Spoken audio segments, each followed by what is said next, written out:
Okay, we are here, and Kristi and I are so excited to welcome the one and the only Dr. Joe Jorgensen, our president. Really, that's how I feel about it. Thank you for having me. I can't wait to be your president. Well, we love you for a lot of reasons.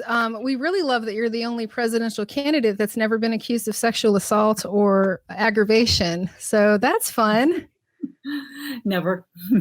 Yeah. So, but one of the questions, and we're just going to get right to it. So, we are female comedians and morticians. So we are in a male dominated world, much like you. How's that going for you? Oh, it's going great. In fact, the one thing that is so exciting is that we've got so many non-libertarians who are signing up to volunteer. In fact, it looks like at least half of the people who are signing up are not libertarians. And that is so unusual, especially early on. And by the way, I'm also in another male-dominated field, although it's getting better, which is I teach at a university. Oh, so my degree, I also work at a college. Yeah. Yeah. My degree is in IO psychology, and it's traditionally, and I'm a senior lecturer, but traditionally professors have been male. So, but it's changed a lot since I got into it. Wow. So you mentioned that you have a lot of non-libertarian people helping with the party. So do you find that people don't realize that they're libertarian? Do you want to explain to people, because people, they might not know? Okay, so like, what's a libertarian? Yes. Yes. So a lot of people look at the Democrats and Republicans as an alternative, as different choices, alternatives to each other. But if you really get right down to it, it's the same thing. You've got big government number one and big government number two. In fact, years ago, people used to point out that, well, the Republican Party gives you economic freedoms and the Democrat Party gives you social freedoms. But now you can't even say that anymore. So basically, both the Democratic and Republican parties take away our liberties. They decide how to spend our money. We've got bureaucrats in Washington deciding how to spend our money. And if you look at Joe Biden versus Donald Trump, you'll see it's just big government against big government, as opposed to the Libertarian Party, which believes in individual responsibility and individual liberty, that you should be able to make your own decisions, and those decisions are better. How do you feel about the Chaz situation? I am running for the presidential office, and that is a federal office.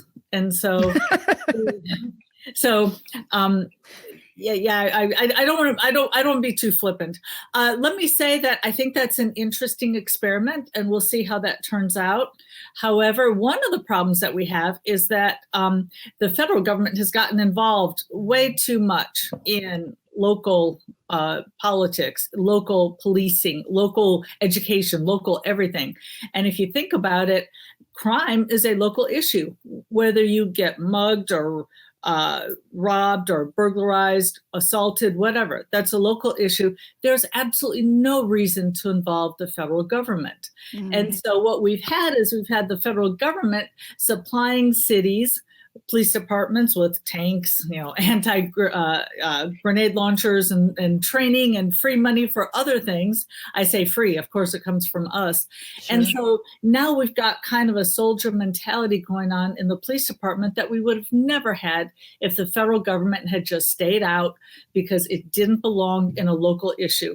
So now we've got that extreme going on. So as president, unlike Trump and unlike, basically the two major parties, I wouldn't throw my weight around. I would wait until the governor asked me for help, and then I would provide it if needed. But basically, that's a local issue, and we'll see how it turns out. So I know that you are in favor of doing away with prison time and arrests and stuff like that for like nonviolent victimless crimes. So how do you feel about this bill that's coming up to federally legalize marijuana? I think it's a good start. I think it's a great start. And I think it's long overdue. We saw what happened. Yeah. We saw what happened with alcohol prohibition, organized crime, shootouts, violence. And if you look at alcohol use after alcohol prohibition ended, social drinking went up a little bit, but addictions didn't go up and social problems didn't go up. And if you look at where our problems are now, they're with the prohibition, not the actual, well, I mean, of course there are problems with the drugs, but more of the problem, but and I don't mean to downplay that, but more of the problems are from the illegality. And what I ask people who, like, this is the first time they're thinking about this situation, I ask them, when's the last time you heard of a liquor store owner on a school playground trying to push gin? or when's the last time you heard of a vodka addict breaking into houses to pay for a vodka habit? Right. Or when's the last time you heard of two liquor store owners having a shootout because one took the other guy's street corner? No, those are problems with drug illegality, drug prohibition, just like alcohol prohibition. And look at it the other way. If somebody's going to buy drugs, would you rather have that person buy drugs from a street gang or organized crime, which just puts money into that system? Or would you rather they buy it from a store from Philip Morris or Seagram's? I say let them buy it from Philip Morris. Much better alternative. It also brings up the point that if you're buying a substance, like the whole thing with the legalized marijuana and the states have legalized it, those are controlled and they're quality controlled at that point. Yeah, that's an excellent point. It's just such a tragedy to see teenagers who are experimenting. Well, we see it in that's what comes through to us. Right. We've seen the fentanyl death rate is ridiculous. Exactly, because a lot of people don't realize fentanyl is 50 times more potent than heroin. Oh. And heroin is already potent. In fact, supposedly that's why we've had, Janis Joplin and a few other rock stars die, because they didn't know exactly what they were getting. So we can have truth in labeling, and then they can feel a little more, they would be safe. And again, we don't have bathtub gin anymore like we did in Prohibition when people would go blind. So why do we need this? So I want to call an end to the drug war and have a drug peace. Excellent. And I'm not saying that because I want to go out and do drugs, because I don't. Because actually my drug of choice is illegal. It's bourbon. So you might want to by the end of this race. Yeah, that's funny. Good point. So I'm not saying, we need to pander to the drug addicts. What I'm saying is, if you want your street safe, if you want your kids in a school without drug pushers, if you want, all of these things, less crime, fewer people breaking into houses to support habits, that's where we need to go. And one last comment too, Milton Friedman, great economist, Nobel Prize winner, pointed out that crack cocaine would have never been invented if cocaine hadn't been illegal. Because what happened is, because there was so much profit to be made in cocaine, it made sense to make crack cocaine. But if cocaine were legal, then economically it wouldn't have made any sense at all to even come up, even to invent crack cocaine. So really, they should have stopped putting it. They need to put it back in Coca-Cola, because that would help us get through our day. That helped me out. Yeah, it was in Coca-Cola. And also, when I was in high school, I had a drug education class. And at the time, they didn't think that cocaine was even addictive. In fact, yes, on a multiple choice test, or true false, whatever, is cocaine? I remember, the answer was no, cocaine is not addictive. But the thing is, and by the way, I've got a graduate certificate in drug and addiction studies as well. It's a different kind of addiction where it kind of builds up slowly and people get so it's not like the usual. It's a very specific type of addiction that most drugs have. It's not like the meth. No, or heroin. Oh yeah. So we have a lot of libertarian buddy guy friends, and when they heard that you're coming on the show, I got this question over and over and over and over, and it was, who will build the roads? So many guys asked me that question to ask you. So I'm going to leave the roads as they are, and leave it up to whoever, city, state, whatever. What I will say, though, is I won't hold states hostage like Elizabeth Dole did. I'm not sure if you're aware of this because you're younger, but in the 1990s, she was transportation secretary. And several states had a drinking age of 18. In fact, I went to school in Texas and there was a drinking age of 18, and I was actually a bartender in college. And so what Elizabeth Dole did is she takes in, of course, everybody's tax dollars from different states, and then she goes back to the states and kind of dangles the money and says, okay, do you want your highway money? If you do, you're going to have to raise the drinking age to 21, and basically extorted states and said, if you want your highway money back, keep in mind that came from the taxpayers. If you want your highway money back, you're going to have to raise the drinking age. And so that's how we have the same drinking age across the whole country, is because the federal government once again overstepped their boundaries. So as president, I would say I will leave it up to the states and local departments to figure out how they want to build their roads. Well, hopefully we can use our all the revenue that the states will be getting from the legal marijuana. But Dr. Jorgensen, I have to ask you a really important question for our listeners. And that is, have you ever had a paranormal experience? Meaning? Well, we are dead girls talking, so we do sometimes talk about weird stuff. This is not very presidential. Oh, that's okay. It makes bring it on.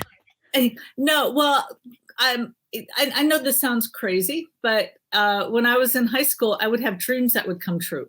I mean, like a lot of them. Like my friends would even ask me, okay, who's going to make cheerleading tryouts or who's going to make whatever? Because I kept making predictions that turned out to be accurate. Now, I will say this, though, that there's no scientific proof, although that doesn't mean that doesn't occur. So, why not paranormal stuff? Now, I don't watch the paranormal stuff on TV like I do other shows. So. Personally, I prefer a little precognition in my president. That's a check in the yes category for me. Yeah. How are you feeling about things being renamed? In the light of the current climate that's happening. Again, as president, I'm going to allow them to. They can rename it if they like. I do understand. On the one hand, you've got the history. And personally, I would like to see some of the statues maybe put in museums as a lesson of what not to do. Mm-hmm. However, my official position is I want to have federally owned land the size of a postage stamp, which couldn't even hold a statue. So, but of course, I'm not going to get involved with whatever the states want to do. Universities, that's their decision. Yeah. I have a question. I don't even know the background too, because again, my friend that's a rabid liberal, or not liberal, libertarian, he wanted me to ask, what is the NAP, the NAP? Non-aggression principle. Okay. Which basically is, I'm free to, this is the shorthand version. I'm free to move my fist where I want to. Until it reaches you, and not allowed to hit you. So, this involves not only physical aggression, but also monetary aggression. And it involves, for instance, what we have right now is we have a very aggressive government who taxes us and then uses our money sometimes for cases that we don't want it to be used for. And one of the things that really broke my heart with the whole Obamacare was hearing about those nuns who were told that they had to provide abortion services or healthcare that had abortion, when in their religion, abortion is murder. Right. And so the government has no right, again, we should have freedom of religion. Government has no right telling nuns how they shouldn't be practicing their religion. And so that's very aggressive on the federal government, saying we have a different idea than you, and so we're going to force our views on you, and we're going to make you do it. And if you think about it, over half of our money is taken in taxes. And often it is spent on something we don't agree with or something that we're not in favor of.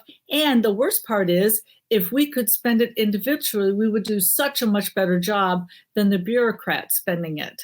So we can better see who serves us with the bailout. We can better see which companies are working hard for our business. Let us reward the businesses who work hard. That was really difficult with the COVID stimulus because there were major corporations, major restaurants that were getting huge stimulus packages. And a lot of our local restaurants here got the bare minimum if they got anything at all and had to close their doors. Right. And not only not only that, but some of the large businesses were allowed to stay open and the small businesses weren't. So that's a double whammy. So, and people say, yeah, but we got $1,200. And it's like, okay, but that money's coming from somewhere. So somehow you're going to pay it in taxes, or future people are going to pay it in taxes. So it's coming from somewhere. And shouldn't you be the one to decide? And personally, I would rather spend it locally to support my community, but I had no choice. The government took it and decided they knew better. Steak and Shake, which kept all of their money. Yeah. So we have one more question. Okay. I think Kristi's going to ask it. So what do you think about Jeffrey Epstein? Like, what do you think that there was a conspiracy? Do you think that there are pedophiles right now getting away with it in our government? Oh, I'm sure there are pedophiles in every walk of life getting away with it. That's the unfortunate thing. So, and my background is psychology. Oh, yes. And I'm sure you've heard of psychopaths and sociopaths. And what's surprising is— We've been on Tinder, yes. Okay, very, very good. What's surprising is how many sociopaths even become preachers and teachers and other things, because a lot of times they look for the path of least resistance, or they look for people who are gullible and who are going to listen to them. And a lot of people don't realize, they kept calling him financier. And from what I've heard, he was more of a con man, not a financier. That where he was getting his money from, boiler room kind of stuff that's illegal, and then Ponzi stuff. Exactly. And so, that's and I'm glad that our culture is changing with that, as far as women and children and what's acceptable and what's not. And I'd like to point out, it wasn't government that caused that change.